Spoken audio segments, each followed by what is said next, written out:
every couple of months we seem to go through a spate of people stealing other people's display images for the work that they've done, whether it's design images or product images for retail. It's a nasty thing to happen, and if you've ever been victim of someone stealing your images and using them on their site, then you'll know just how crap it is. So what I'm going to do is this very, very quick video, a couple of minutes, is show you how to add your own watermark if you use Silhouette Studio. It's just the same kind of process if you use other graphics programs, but I know a lot of people use Silhouette to create their mock-up images. So I'm just going to bring in an image that you would get from anywhere, and we'll pretend that that's our work in the middle there. So what we need to do is we just need to create some text, and we'll just use that word for an example, and we'll choose some jazzy text for that. So we'll drag this across here. Now obviously if we're going to use that, that's going to stick out and people are going to look at that more than they're going to look at your work. So we need to make this a little bit more faded and get rid of the red cut lines.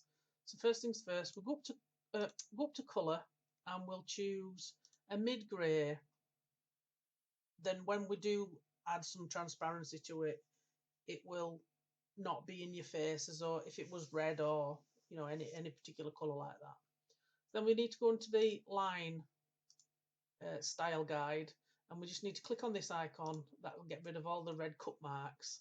And then if we go back to the colour option, while it's selected, we just need to slide this transparency bar at the bottom just until we can just see it a little bit, but it's not going to be in your face. So if you was looking at that now, you would be drawn to the middle, but that image down here will stop anybody from stealing this image, especially if it says your company name.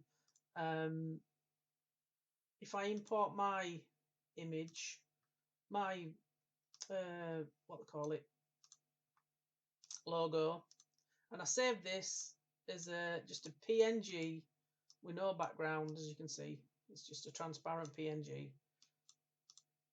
So if you have a logo for your business and not just a text, even if you do have a logo actually, you can still just use text for watermark purposes. But if I just put that there, and then while I'm in the colour option, just slide the transparency over again, just so that you can just see it, but it's not in your face. And that's it.